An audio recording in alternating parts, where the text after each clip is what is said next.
তৃণমূল কংগ্রেসের trade union ছেড়ে বিজেপিতে যোগদান করলেন 150 জন টোটো চালক। গাজল তৃণমূল স্টেট ইউনিয়ন ছেড়ে বিজেপিতে যোগদান করলেন 150 টোটো চালক। গাজলের আলমপুর শিবাজীনগর এলাকায় একটি অনুষ্ঠানের মধ্যে দিয়ে এই যোগদান শিবির অনুষ্ঠিত হয়। উপস্থিত ছিলেন গাজলের বিধায়ক চিন্ময় দেব বর্মন, গাজল 8 নম্বর জেলা পরিষদের মণ্ডল সভাপতি অজয় বিশ্বাস, কনভেনার বঙ্কিম সরকার, কিষাণ মোর্চার সভাপতি মুক্তি সাহা প্রমুখ।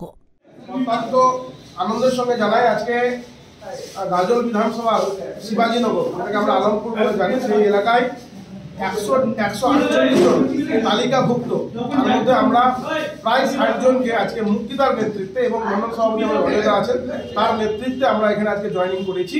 এটা আমাদের কাছে খুব আনন্দের এবং গর্বের বিষয়। এই এলাকার বহু আর টোটো চালক থেকে শুরু করে সাধারণ মানুষ তারা ভারতীয় জনতা পার্টি সাধারণ আসতে চাইছে। আগামী দিনে আমরা এটাকে ইউনিয়নে আবার কনভার্ট করে ইউনিয়নে জয়েনিংটা করাবো। আজকে আমরা ভারতীয় জনতা পার্টিতে তাদের সকলকে আর ঝান্ডা ধরিয়ে পতাকা ধরিয়ে তাদের দলে সামিল করব।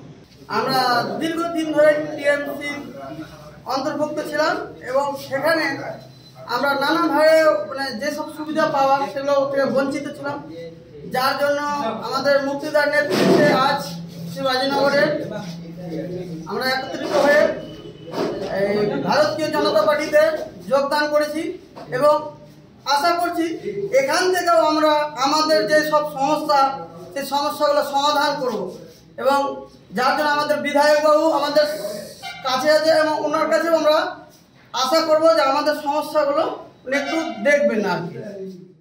মালদা টুডে।